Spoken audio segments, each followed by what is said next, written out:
Darkcast Network. Welcome to the dark side of podcasts. Get ready, because in this episode, we are going to give you actionable steps that you can take to transform your life and to finally break free out of that narcissistic, abusive relationship.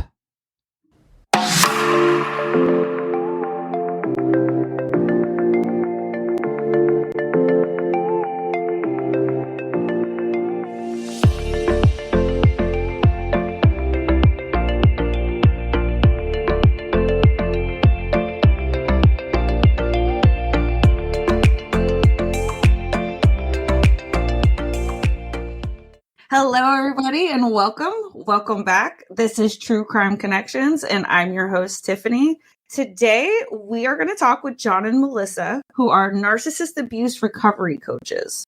We are going to learn the steps that you can use to rebound and reclaim your freedom, independence, self-confidence after narcissistic abuse. Thank you both so much for being here. Thank you for having us. We're so happy to be here tonight. We really are.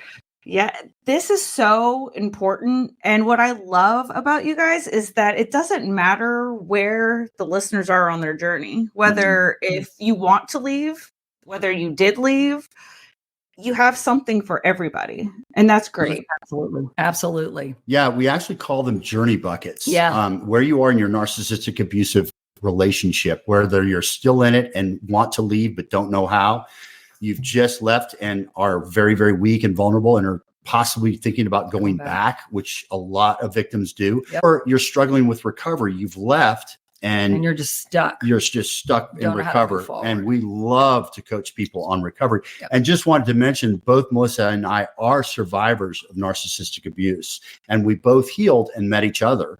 And so that's kind of what makes it a little bit different, is that we're survivors of it, just like a lot of your audience.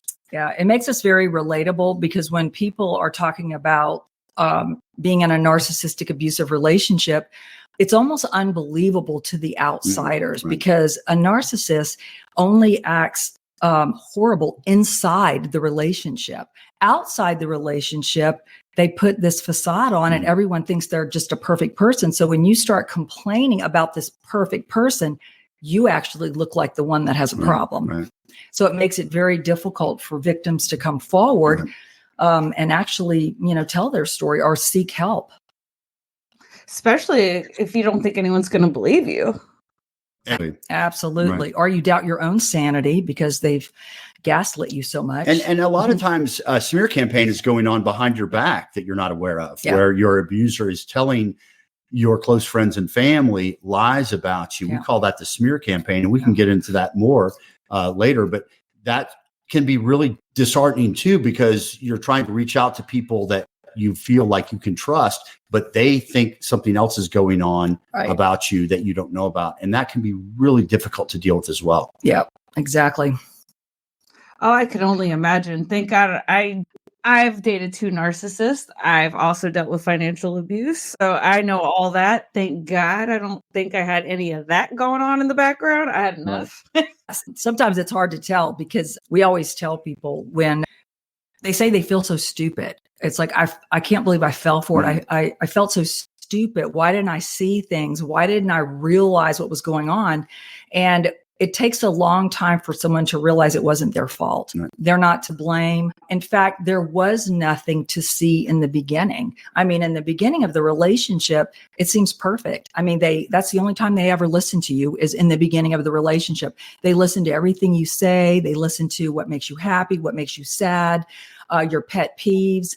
And they're almost like recording this information, because they're going to start mirroring this perfect person that you just can't believe you were so lucky to meet. You like the same things, you eat the same foods, you like the same music, and it's all a facade. They turn into a different person depending on what relationship they're in, like a chameleon, but an evil chameleon. Well, and Melissa's ex-narc actually met her in divorce recovery at church, and he was still married with kids. Yep. Found out later on in life. At divorce recovery and found out all about her. She was a target and mirrored everything that she said that she had happened to her. And gosh, the same thing happened to me. And boy, let's talk some more because we have so much in common. Can you imagine somebody going to a divorce recovery at church to meet their next victim? That's what narcissism is all about. Yeah, that's really is what they do. And so you have to heartless and evil. Right. And so you have to give yourself grace and forgiveness that. Do we lose her? Okay. And it is a global problem too. Yeah. But so, it happens to people all over the planet. So that was the hardest part for me, Tiffany, was forgiving myself for falling for I had all these red flags. But I ignored them, and to my own peril, really. But that's part of being a victim and going through the trauma bonding and all the things that you do when you go through this, but you can't forgive yourself because you feel like you've been duped. But that's why we always say they're the master manipulators. They really, really are. And they have this mask on the facade, and you think they're perfect for you. Right. And then, why would you not believe them? I mean, who would go to such depth to create this delusional person and try to, trick you into believing that's who they are? It's when you dissect it, it's really, really a disturbing personality for someone to do something like that. I've always said narcissists have a sniffer. Like, they know. You could be in a bar, you could be anywhere, and they're going to pick out the one person that is going to fall for them. It's just, they know, they have a sense. Well, and we talk about that a lot. It's a cycle of abuse that people tend to go through. Victims seem to have almost, it's not a victim mentality, but the problem is, Tiffany, is that when people get out of an abusive relationship, they automatically think the cure is finding somebody else, possibly finding a good person that's going to make them feel better. And so they haven't recovered properly, and they don't have the strength and self-esteem that you talked about earlier in the interview. They don't have that yet. So it's important when someone comes out of a relationship like this, of the abuse, that they heal, that they become stronger again, so that they can see those red flags and they aren't a victim anymore. They're that strong person that they were before they met their narcissist. And so we really love to coach our clients on exactly how. In fact, we've created our own 10-step recovery process, which is about creating a step-by-step daily action plan that helps people to recover quicker. It's just like any other abuse that you suffer. You have to learn how to heal. Right. And so we love coaching. That's what we're really the most passionate about, I think, because we both recovered using these exact same steps. And so we love to coach these steps to our clients and really teach them how to recover mentally, physically, financially, all of those things that can happen during the abuse. I love that. Absolutely love that. Melissa, do you want to give us a little bit of your background to let everyone know, like, what kind of relationship you were in? Yes. I actually spent my entire career in the financial industry. So when I met my narcissist in divorce recovery, I had just sold a company. So I was the perfect victim because I had money, but I was also heartbroken from a long-term marriage that turned into a divorce, and I was cheated on. So I was just heartbroken and damaged, and I didn't heal. I wasn't healed. So I had this hole of, I didn't know what happened to my previous marriage and why it fell apart, but I was so heartbroken, I had blinders on. So I did not realize that I was actually being targeted. Had I healed, and if I was comfortable being alone, I might have seen some of the red flags, but he just seemed too good to be true. I mean, we call it love bombing, all these crazy terms that you have to know when you're in a narcissistic relationship, but listening and actually mirroring the perfect person and future faking with you. I mean, planning a future together. I've never felt this way about anyone before. You're so special. I can't stop thinking about you. I mean, when you're not whole and you've got a little brokenness inside of you, what person doesn't want to hear that? And so when you are hearing those things, you are, wow, this guy is so awesome, or this girl is so awesome. So I ended up dating him for a year after that. And there were little weird things that would happen, but nothing for me to go, this is really starting to add up. It was more, well, he must be busy, or it must be because of this, or I bet it's because of that. So it wasn't anything so significant that I started going, okay, this is really not adding up. And then when we got engaged, I mean, everything was elaborate with him. It was over the top romance, over the top. It was almost awkward and embarrassing out in public because it was so over the top. Like, our first date was on a yacht at his lake house. Flash forward years later, the yacht belonged to a deceased woman who he stole the boat from. And the lake house was in foreclosure. And so it was these grandiose, efforts and, rushed engagement, Aruba, the island, the big production on the proposal, which I later found out was a fake diamond. It was just one thing after the gosh, yes. And so then let's move in together. I'm selling my house. Well, it was actually going into foreclosure, but he told me he sold it. So naturally, now we're living together. And so, the wedding was, this amazing wedding, and this honeymoon was an amazing honeymoon, all of which got charged on my American Express card. And he said, I'll pay it back out of my business account when we get back. This was like a European 3-week vacation that was like $50,000. He never paid one dime of it back. So 6 months into the into the marriage is when the mask came off. And that's when he really started showing his true colors. I mean, there's no reason to hide at that point. Yeah, because what was I going to do? We didn't have a prenup. We were legally married. And so you're right. There was no reason to hide this behavior. So then he started chipping away at my friends and my family. And, I had such a tight-knit group of people that I've known forever.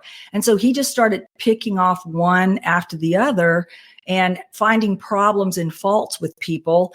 Well, she talks about you behind your back. You probably didn't realize that. And I'm like, oh my God, really? So he just started tearing people away from me slowly. Mm-hmm. I found myself, 6 months after, like, my friends weren't calling me anymore. My family, thought something was up. I mean, of course, he had started a smear campaign behind my back.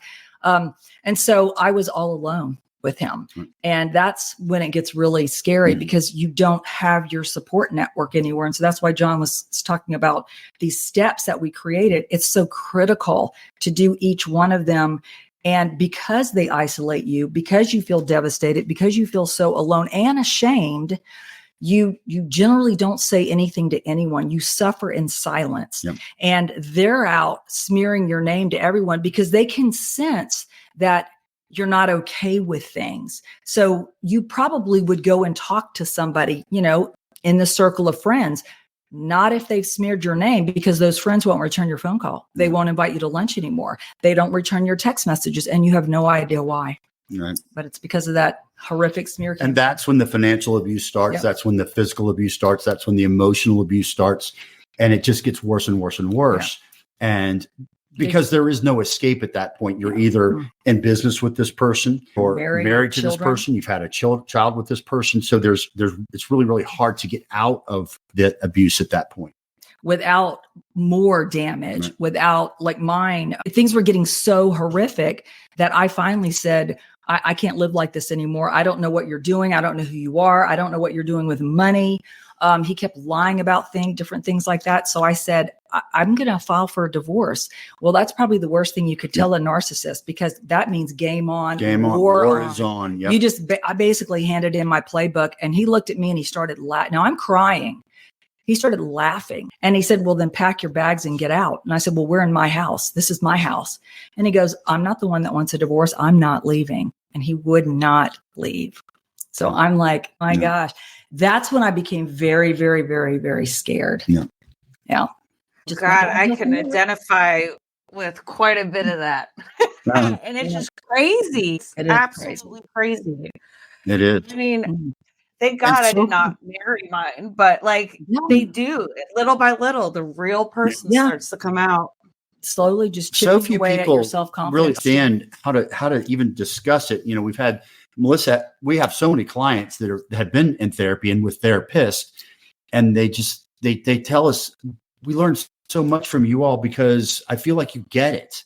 You understand it.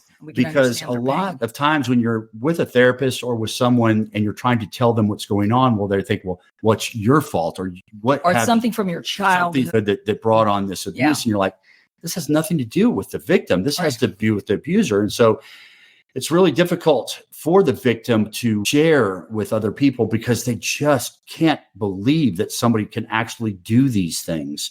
So that's why. And so then they're embarrassed about it. And because they think that they won't be believed, they suffer in silence. It's such a bad place to be. And that's one of the reasons we created a private anonymous Facebook group, because we never want anyone to have to go through this alone, no matter where they are, where they live. We have clients from all over the globe. We have a private group of like-minded individuals who have been through some type of narcissistic, are either in it, struggling to get out, left, but stuck, or in the midst of a horrible divorce. And you can actually talk to people that know what you're going through. It's like having a chat, a fireside chat with people that really get it. They really understand it. And so we're very protective of that group, but we love having people come in because they even say, thank you so much for letting me in here. This is the first time I actually feel like I can talk openly about what's going on in my life. That's so important. You can't keep it in. Same thing with me. I would be like, my friends are going to be sick of hearing about what I'm doing. So then I'm ashamed to tell them because they're like, what are you doing? And you're like, oh, my life, I'm trying to make this work and it ain't gonna work. Why did you go back? You said how horrible this person was, but now you're back and you're going, I know. But 47% of people go back 7 times. Yeah. And that's why our first step in recovery is you have to go. Yes. You have to cut them. You got to cut them loose from text, emails, blocking, everything. And most importantly too, you can't be looking at their social media to find out what they're doing. I wonder who they're dating now or where they're working. It does not matter about me, what they're saying about. You have to just, we have certain things that we teach people to make sure that they do go no contact. And we always know when they don't, because we don't hear from them for a while and they're like, I bet they went back. And inevitably they did. And it's just hard to make that break because they come back and they start telling you things that you want to hear, that lies. I promise you we'll go to therapy. I promise you we'll go back to church. I promise you I'll change. And that's all to get you back. And so it's hard to go no contact. It really, really is. But it's the most important thing to do. Step one, you have to go no contact because you can't heal if you're still connected. Yeah. If you're still, have that brain connection with them, and retraining your brain is part of that transitioning out of what we call a reactive victim into a proactive warrior, is you have to retrain the way you think about things. And you have to actually take control of your brain, because your brain has been controlled by your abuser for Lord knows how long. Some people, 30 years of marriage, their brain knows no other way. So by getting that person out of your life, as difficult as it is the only way your brain will allow you to move forward and actually start thinking of other things, positive things that can get you back on the road, to healing and your confidence. So you won't go back. It's so hard to do, especially because a part of you wants to heal and move on, but a part of you is still like, well, what are they up to? When you fall in love with them, you can't just turn off your feelings like that, it's very difficult. One of mine would make new phone numbers. So he would be contacting me from other phone numbers. We've had that is Narcissist 101. They are. It's like they have a playbook on the room, and one of those is to call you from numbers that you don't know. Right. So they want you to they want to have that emotional reflection on you, to hear them, their voice, their, what they're saying to you. Because if they're blocked and you can't hear them and you don't see their words, it makes it a little easier to start taking the baby steps moving forward. But when they're in your face, when you see their words, when you hear their voice, it's impossible. It literally is impossible to cut that attachment. Agreed. John, how about you? What about your past experience? Well, it's mine was further in the past, probably about 20 years ago. And, in the early 2000s, we had no clue what a female narcissist was and what they were capable of. So I'm going through this and I'm like, what in the world is this? Is this woman crazy? I mean, I had no idea, but it was too late in our relationship. It wasn't until Johnny Depp brought it to the forefront, 5-6 years ago, that people started saying, my God, here's this beautiful woman, an actress, but she's putting this guy through hell and trying to destroy his life. Yeah. Why would someone do that? And that's what female narcissists are capable of, absolutely destroying your life. We have male clients, very, very strong men, successful men, that we have to help them stay out of prison because they're being charged with felonies because of the lies. They've lost everything. They've lost their kids in their previous marriage, all sorts of horrible things. Mine, again, I met mine in church. It seems to be a place that you have to be careful with. People find, because people go there to try to find their targets. Like anyway, you think you can trust the people that are there. So you kind of have your guard down. You think they're like you. So you do have your guard down. So we dated for a long, long time, years, because I just didn't feel really, really good about certain things, but I was being manipulated all the way through. And so I finally kind of gave into the ultimatums, and that we needed to move forward with our relationship. And so we got married. And after a couple of weeks, Tiffany, the mask came off and I saw her for who she really was. I saw glimpses of it along the way. And that's what kind of kept my distance. But when you're married, it's too late. Yeah. And so that mask falls off and you're like, my gosh, this is the person that I've been glimpsing along the way. And now I see her in all her colors. So mine was more of a financial abuse. There was some emotional abuse too, but primarily financial abuse. Once they get their hooks into you, they want to take as much from you as they can. And so, like Melissa said, what my mistake was, after a short period of time, several months, I said, look, I think we've made a mistake. I think we should get a divorce and just move on with our lives. Well, that's when the war starts. And the smear campaign against me started. She told all my friends and family that I was physically abusing her. And that's why she wanted the divorce. Yeah. So it's a horrible thing for a man to go through, because how does a man go, I'm not abusing her? That's ridiculous. I'm not, so then all of a sudden you're defensive about it. You can't believe that she's told all these people.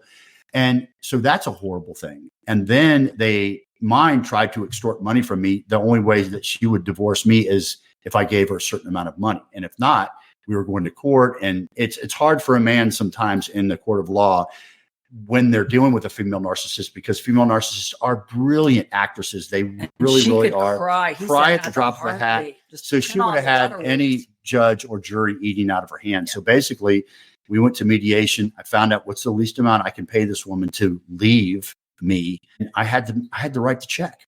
And it was the hardest thing I ever did, Tiffany, the hardest thing I ever did, because I felt so duped. I knew better. I'm an intelligent guy. I was a successful businessman. I just could not believe that I went through that. And there's a lot of men out there that feel the same way, that have gone through this and just don't know where to go to talk to somebody that can relate to them. And that's why we're here. And that's why we've created all our social media channels and our website. And all of our resources. All our resources is to help people that just don't know where to turn at this point and can't begin to recover because they can't forgive themselves. That was the hardest part for me, was learning to forgive myself for being so manipulated and going through this. And it wasn't until I joined a support group of like-minded men that really taught me how to forgive myself and how to move on and become the man I needed to become to meet a woman and marry a woman like Melissa. I didn't have a chance if I had stayed the way I was. Neither one of us. Neither one of us. Yeah, there's so much hope in the future. If some of your listeners in your audience are struggling right now because they just feel like they're just a shell of who they were before, there's so much hope out there. There really is, and we can really help. And it's so step by step. I mean, some people think, I feel so overwhelmed. I don't know where to begin. I don't know what to do. Well, just taking one step. I mean, that one step is a big one. And then, every single thing that we offer is a guided step-by-step process. And we'll never let go of their hand. We'll just drag them right on with us through that journey to the other side. So they are never alone. And I mean, we cry with our clients. We cheer them on when they get a divorce and they get the big check, when they're, a narc said, you're not going to get anything. You're going to be living on the street, So it's, there is life after narcissistic abuse. You just have to, just reach out and ask for help, because there are people, you don't have to suffer alone. You don't have to suffer in silence. So that's why we created this company. Mm-hmm. I love it. And it's very rare that you hear a man talk about a narcissistic woman. Usually, unfortunately, it's usually the men, but there definitely are women out there. There's bad eggs. It doesn't matter who you are, where it does not matter. Yeah. And they're calculating and conniving, like his opened up a bunch of credit card debt while they were going through the divorce, but was making the minimum payment. So he didn't know anything about it. She charged the move and a bunch of new furniture on credit cards when she left. Isn't that horrible? He found out about it after the fact when she stopped making the payment, that she charged all this stuff the day she left per the divorce on credit cards that she opened up as in. So we talk about freezing your credit, identity theft protection, all of those things, because just because you get them out of your life doesn't mean they can't harm you still, like mine did. Insurance theft, identity theft, credit card fraud as well. So a lot of our programs, especially our financial program, has a lot to do with protecting yourself when you do leave, because, you just don't know when they'll strike again, because they know everything about you. They know your social security number. They know your address, your income, your full name. So they know everything. Yeah. They know everything about you, that they could just open up credit cards. That's scary. Yeah, absolutely. Are you tired of hearing about the Ted Bundys and Jeffrey Dahmers on True Crime Podcasts? I thought so. We've got something just for you. I'm Pat. And I'm Darcy, and we are the hosts of Pod of Terror, a true crime podcast that dives into lesser-known cases from around the world. Grab a glass of wine and join us every Thursday as we discuss the most vile, despicable human beings on the planet. It'll be a dark and twisted journey, so don't forget your drink. You're gonna need it. We're looking forward to seeing you next Thursday. So please don't tell me you guys met at church.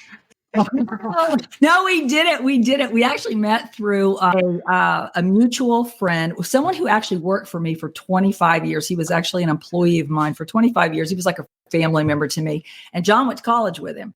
And so he knew us separate from each other, and he also knew what we had both gone through. And I was like on that warpath of, I'm never dating another man. I'm never going to be in another relationship. All men are evil. So when I ventured out, having a date or two here and there, I would be too afraid to go on the second date. And so I remember I was actually on a date, and he texted me and he said, I know you're on a date. I know you're not going to go out with that guy again, whoever he is, but I have somebody I want you to meet. And he said, you're just 5 minutes down the road, get in your car, drive over here, and I want to introduce you to someone. And I said, my gosh, is this a hookup? Is this a blind date? What is going on? He goes, no, it's just friends, no pressure. So I did. I went, drove there and met them. And it was really funny because John's best friend was with him when he ran into, the employee of mine that he hadn't seen for years. And so his best friend is the one who first came up to me. And I thought, wow, he's good looking, and I'm like talking to him. And all of a sudden John stands behind him and takes him by the shoulders and moves him out of the way. And then just gets right in my face. And so I'm like, wow, okay. So, and that was it. That night, we had been single forever. And that night we've not been apart since. It was 10 years ago. It's an amazing way to meet somebody as a mutual friend introducing you. Of course, we all would hope for that. Yeah. It's not such a great way. And not common. The problem is, in today's dating world, so many people meet people online. Yeah.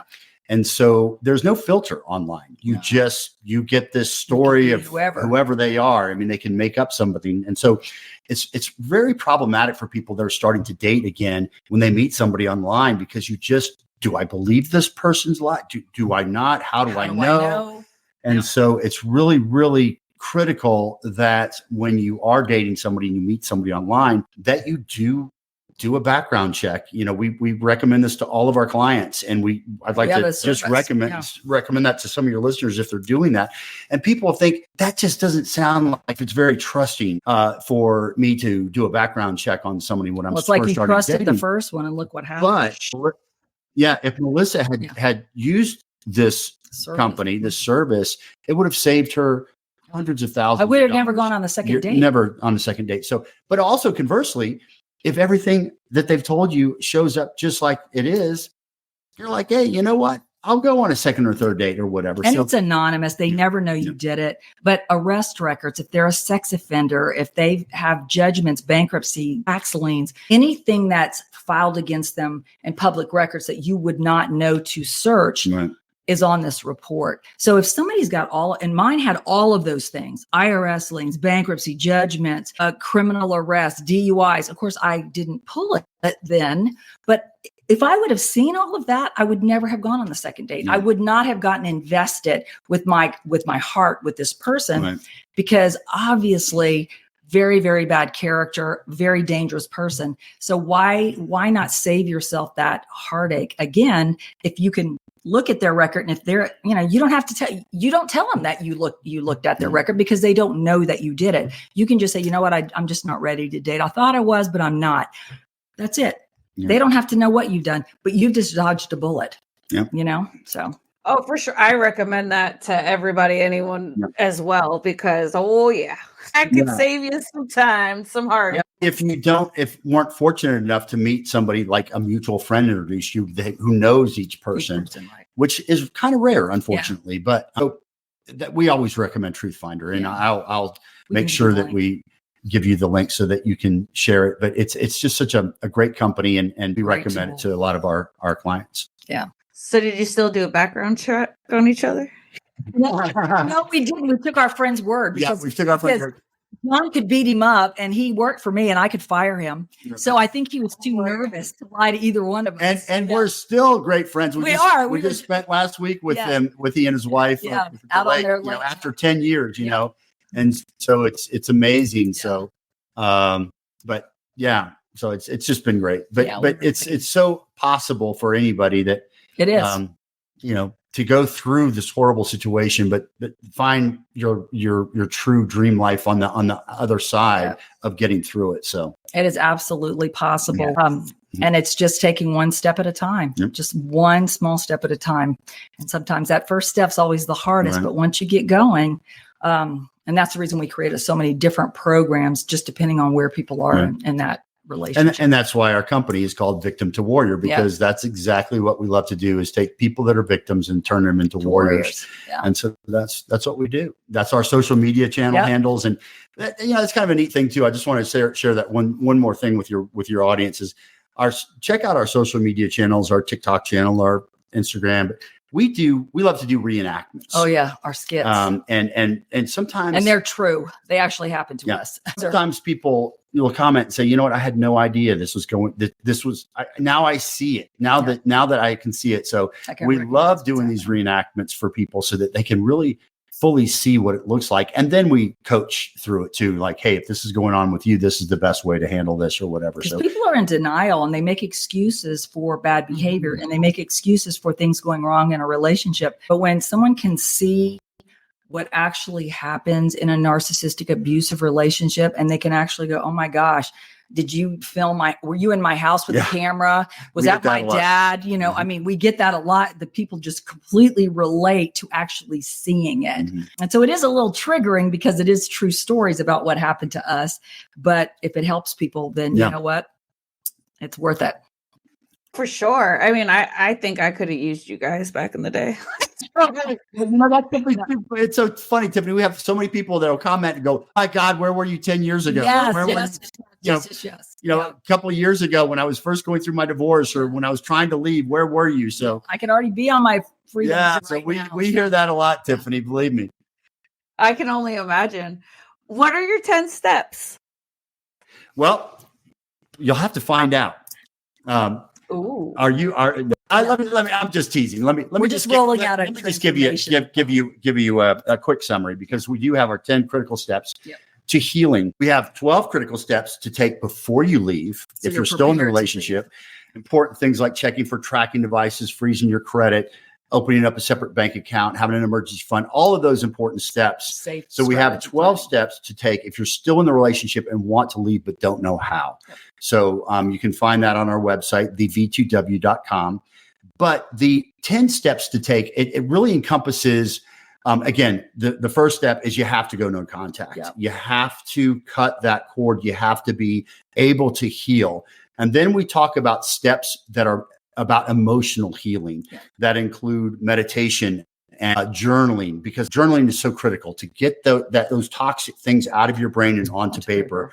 And the important thing about journaling is that the brain allows you to forget pain, whether it's physical pain or emotional pain. So you a couple months go by and you're like, maybe it wasn't so bad. Especially if you haven't blocked them. Yeah. And it causes you to go back. But then we also want to recover physically, because a lot of people, they haven't exercised in a while. They haven't been able to. They've been in this abusive cycle. So they haven't been doing the things they need to do to be physically strong. So we want to go with several steps on how to do that. There's financial recovery as well that we talk about. And then the really cool one is, and I love this one, is finding your passion again. Because what is life if there's not something that you're passionate about that you're doing repeatedly? Yeah. And so just a quick story about Melissa, her passion was painting. She hadn't painted in years and years. And so there was no room for my painting and my narcissist, because he took up every drop of my time. So now she's been able to rediscover that passion, and she loves to paint, and she'll go into her studio and just paint for hours.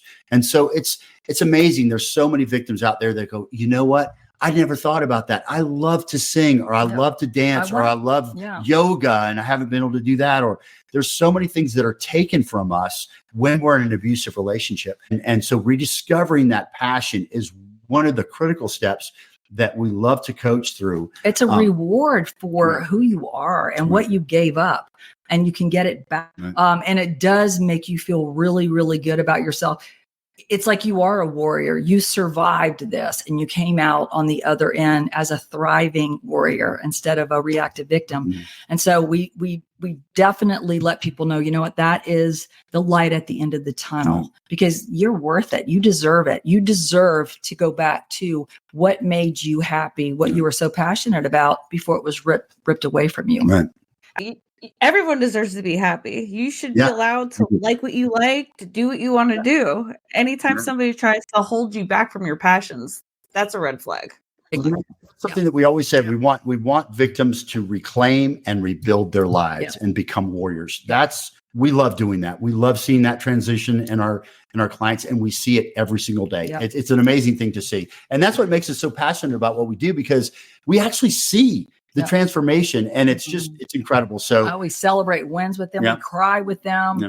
I mean, it is amazing. And that's the strength that comes out of it, and that they give one another in our private Facebook group. They are just, they reach down here. I got you, come on up. We're going to get you out of this hole. So the stronger they get, the more they gravitate to the one where they used to be. Mm-hmm. And so that's why we're so proud of our private Facebook group. So, community is everything. You have to realize that you're not alone. This does happen to a lot of people, and it happens to good people. Yes. Good people are the ones who are targeted. Yeah. Global. Yep. It is. They want something from you. So I always tell people, it's the winners they go after. They do. I mean, they see you, they know that you've got your shine, you've got your personality, you've got, maybe you just got a great heart, you've got a great network of friends, maybe you have money. There's always something there. It's never about you. It's about what you have that they can take from you. And that's the sad part. So they can't take something from someone. That person's not going to be a victim of, at least in our view. Yeah, for sure. But that's like the crazy thing to me though, too, because clearly we're like, you could tell like my self-esteem had to be down low. So it's like they saw me as a winner, but knew I was broken. Yeah. So it was they knew your weak areas. They knew where you had what we call cracks in your armor, where they can actually, and that's when you are not whole and happy and can just be happy being alone, which a lot of times no one wants to be alone. We're humans. We like to have connection. Sometimes we just do it too quickly and we're not ready. Yeah. Well, when they rush too, that is a big red flag because there's no need to rush. Like I've had people on my show, like day 3, he's talking marriage. Like, I'm sorry, what? Yeah. Yeah. No, you're right. There is no reason to rush. If you're rushing, there is a problem with that. We did a funny, we call them series where we do skits and we'll do a promo and then we'll do 3 examples of what that looks like. And we did do that with love bombing and, like on the and first date. future faking. And so it's so funny. It's if people want to see it, it's on our TikTok channel. And you just it was hard for me to get through it, Tiffany, because I'm the one that wants all this on our second date. And I'm like, I can't believe you don't feel this connection. And I can't even keep a straight face. We actually built a blooper reel for our because sometimes we lose it. We do lose it. And so it's just, it's so ridiculous when you're actually trying to get through it. Yeah. And it's like, people actually do it. They actually do this. They want to get married after a couple of dates or, you're my person I've always dreamed of. My soulmate. Anyway, it really is. But amazing. the crack in the armor, that's how they get in. Because they say these things that you're like, this is my soulmate. This is absolutely the person I've been waiting for. And it's actually the devil, This is everything you want to hear. And you're like, yes, please. Yes. Yeah. Who wouldn't want to hear those things? Exactly. So you talk about financial planning. So one of my abusers would not allow me to work.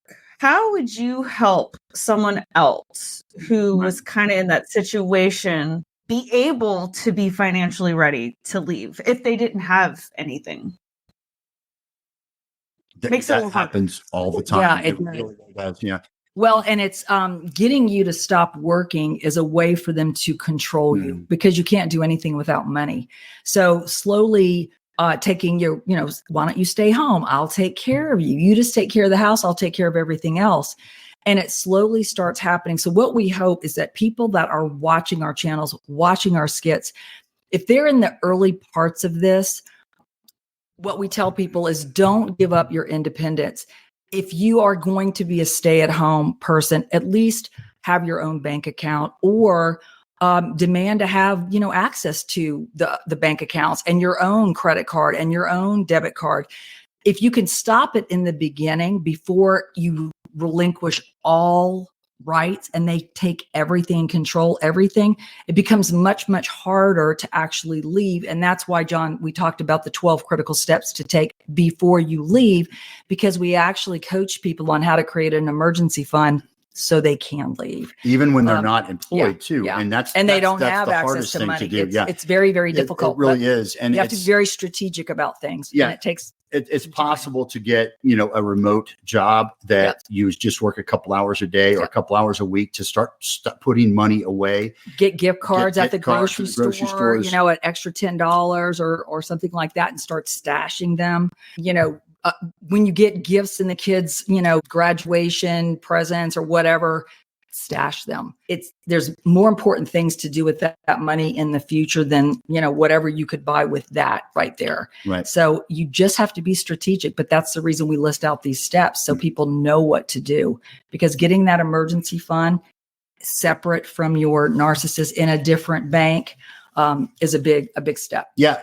Tiffany, we actually have a whole series that we did on financial abuse so people can see what it looks like. Yeah. It doesn't happen overnight. It's a slow process. Like Melissa said, hey, why don't you quit your job and just stay at home and take care of the kids or that type of thing. You don't need your I'll take care of all the finances. So why don't you close your checking account or why don't you put your paycheck in their checking account? Why do we need two? Just put everybody puts their paycheck in one checking account. Right. Well, there you are. You're putting your paycheck into a checking account that you're not going to have any access to. Right. So yeah, it's a horrible problem because when you're financially abused, you can't leave even when you want to. Right. We hear that all the time. I wish I could leave. I can't. I don't have any money. And so that's That's part of the abuse, unfortunately, Tiffany. And you mentioned that you suffered from that right at the beginning of this. You said, hey, I suffer financial abuse. That's a hard thing to get through. It is. It really, really is. And it can take years to recover from. Yeah. Well, I think I'm still working on it. Yeah. No, it's true. It's really sad. They can definitely take everything from you. I mean, it took us both years to recover financially. And Melissa, as a 40-year veteran of the financial industry and has coached thousands of women in financial empowerment seminars.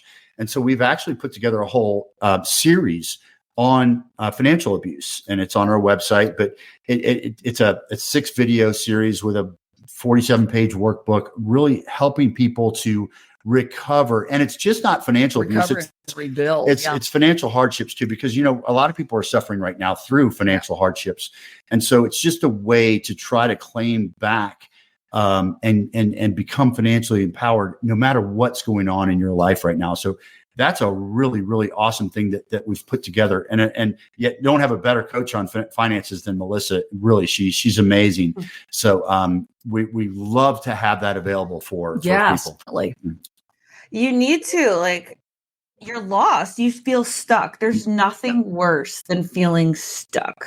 Yeah. No. That's exactly right. And sometimes you feel like you're in a massive hole. Yeah. And there's no way to get out. And the more you try to get out, the deeper you dig and get. And so you have to have a strategic plan to be able to get through that and get out of it. And so that's why we've really put that together. Just like the feeling you when you said that, your eyes rolled, because it's a brutal thing to go through. It is brutal. And so sometimes, and if you don't have the expertise, you just don't know where to start. Right. And so some people, they're so overwhelmed, they just don't do anything. Right.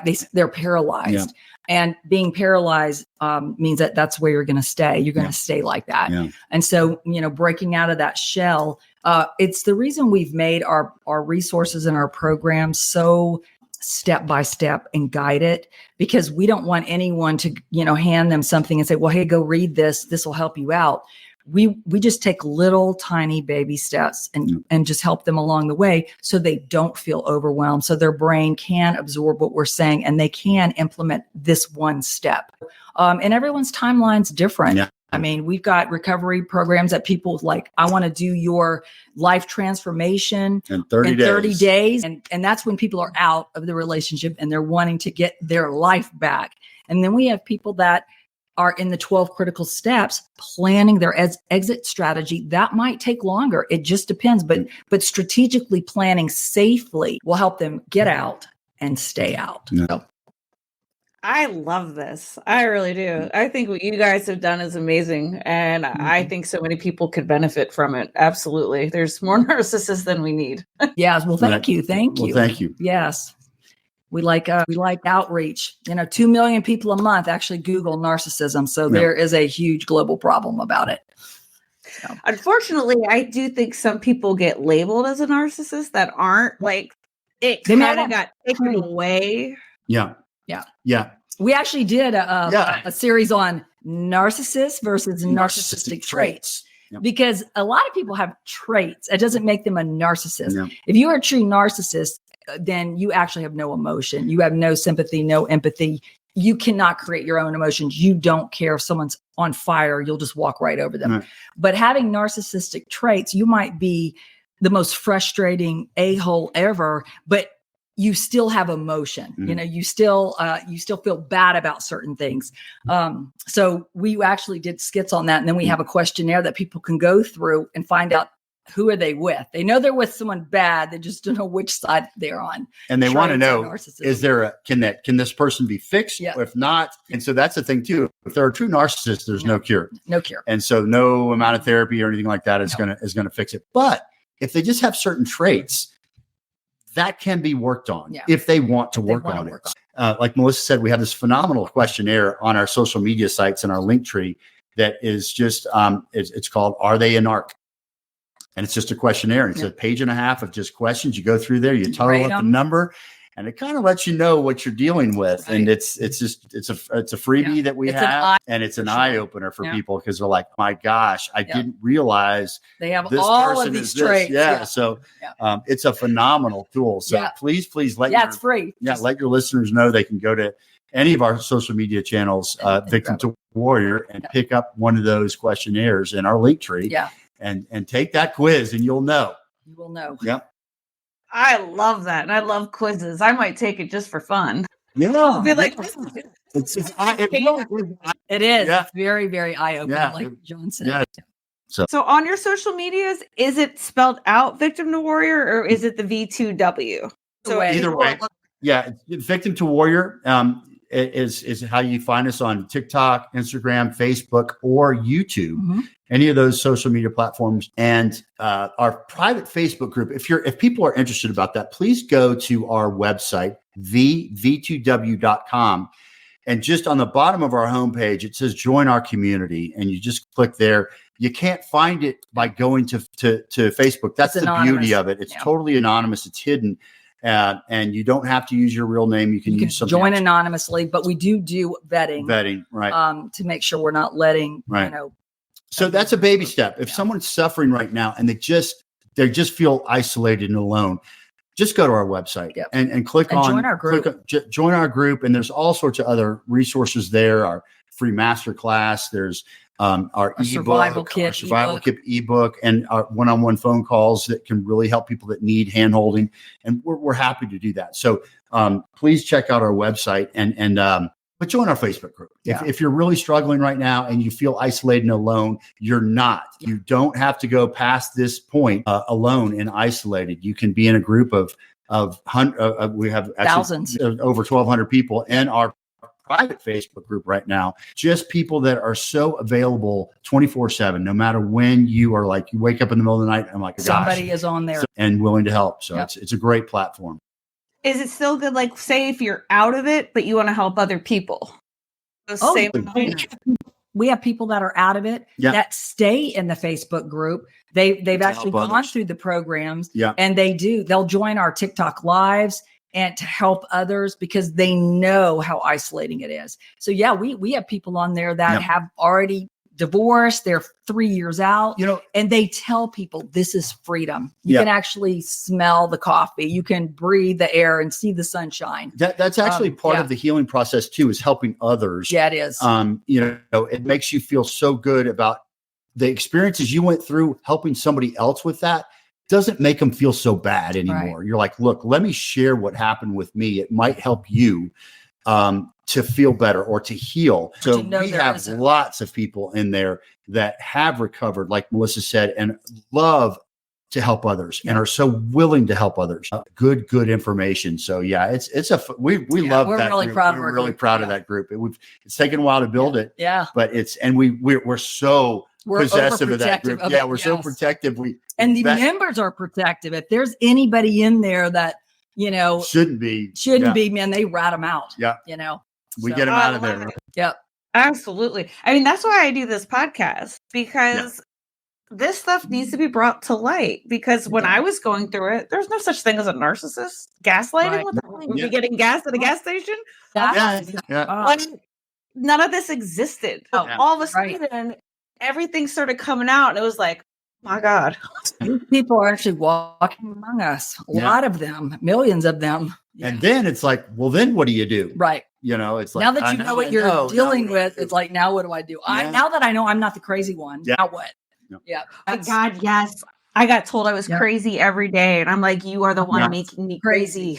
Crazy, insecure, jealous. That didn't happen. Oh my gosh. Yeah, they will do a number on your your mind. That's why the emotional recovery is the first couple of steps in our process, because until you start healing emotionally, nothing else really matters. Right. And so we really want to start working on those things daily through meditation and through journaling and those types of things, to really start building up that self-esteem again and really starting to heal emotionally before we focus on going to other things. But you know exactly how that is, because once you've been torn down, you're just a shell of who you were before, and you're extremely vulnerable. And so we love to focus on those steps to begin with. Yep.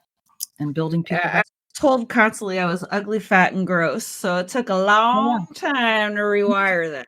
Yeah. And you're none of those things, Tiffany. You're none of those things. But isn't that crazy that we Yeah, we have to, the things that Melissa went through. It's just, it breaks my heart and the person that you fell madly in love with, that you thought you were going to spend the rest of your life, literally turns into the worst possible enemy you could ever have on the planet. Mm. That is how sad it is. You're like, I cannot believe this person who, here I am, taking daggers to the heart, and they are just that. Like I said, if you're on fire, they'll just walk right over top of you. They don't even, it's just so disturbing how they could just disconnect and it doesn't bother them. If it's an inconvenience to them, they're not going to do it. Right. Absolutely. I'm going to make sure I add all your links to the show notes. Okay. So people need to find you. It's easy. Was there anything else that you guys wanted to share?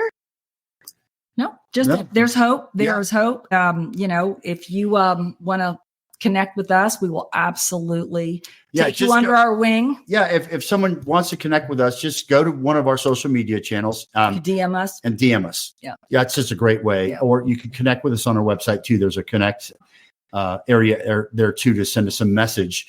And we'll just tell you what resources are best for you, or to set up a call, or whatever we can do to help. But yeah, check out our social media, because that's a great first step, and join that private Facebook group. Really can get people moving in the right direction. And that's so what we want with and sometimes they just need that, that handout, and to know that it's not hopeless. Yeah. They can get through it and have a happy life and a happy future, and get their freedom back and get control of their life back. It's possible. Yes. You can have the marriage of John and Melissa. Power couple. I get married way over my head. I know all your audience is like, how did this guy get hurt? He's awesome. Anyway, it is. We're so lucky. We are. Very lucky. Well, thank you guys so much for being here. I really appreciate it. This hit very close to home. So much. Well, it was great. Thank you for having us. Thank you so much for having us on your show. Yeah. It's been awesome for us. We appreciate it. We do. I think we all know somebody who can benefit from this episode. Please make sure to share it with them. And thank you guys so much for listening to my podcast. This really means a lot to me. If one of my episodes has helped you in any way, I would really like to know. It's important for me to know that the work that I'm doing is actually helping people. If you want more of me, make sure to subscribe to my YouTube channel and follow me on Instagram and TikTok. If you or anyone you know is in need of national hotlines, please go to truecrimeconnections.com. I have all the phone numbers there listed for anything that you could possibly imagine. All right, my Renowned Roots community, keep building hope and gaining strength. Until next time.